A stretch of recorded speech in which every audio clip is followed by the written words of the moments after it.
2027 இந்திய பொருளாதார வளர்ச்சி 7.2% இருக்கும். பொருளாதார ஆய்வறிக்கையில் தகவல் 2027 இந்திய பொருளாதார வளர்ச்சி 6.8% முதல் 7.2% வரை இருக்கும் என மத்திய நிதியமைச்சர் நிர்மலா சீதாராமன் தாக்கல் செய்துள்ள பொருளாதார ஆய்வறிக்கையில் குறிப்பிடப்பட்டுள்ளது. பார்லிமென்ட் பட்ஜெட் கூட்டத்தொடர் நேற்று ஜனாதிபதி உரையுடன் தொடங்கியது.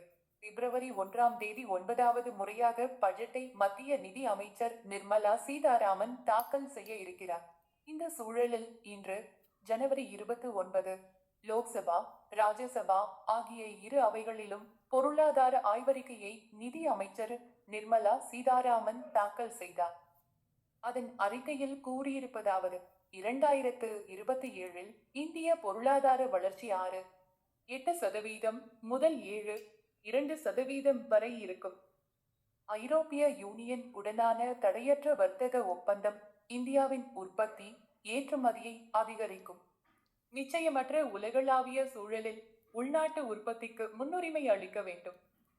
உலகளாவிய நிச்சயமற்ற தன்மைகளால் அபாயங்கள் அதிகமாக இருந்தாலும் பல நாடுகளுடன் ஒப்பிடும்போது இந்தியாவின் பொருளாதார வளர்ச்சி எதிர்பார்த்ததை விட சிறப்பாக இருக்கிறது.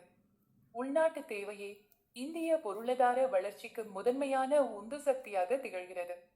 ஜிஎஸ்டி மறுசீரமைப்பு சீர்திருத்தங்கள் உலகளாவிய நிச்சயமற்ற தன்மையை வாய்ப்பாக மாற்றியது. இந்திய பொருட்கள் மீதான அமெரிக்க வரிகள் அதிகரிப்பதன் தாக்கத்தை ஓரளவிற்கு ஈடு செய்யும் போது ரூபாய் மதிப்பு குறைவாக இருப்பது தீங்கு விளைவிக்காது. வளர்ச்சி, பணவீக்க கட்டுப்பாடு, தொழில்துறை முன்னேற்றம் ஆகியவை மக்களின் வாழ்க்கை தரத்தை உயர்த்தும். இவ்வாறு அதில் தெரிவிக்கப்பட்டு உள்ளது.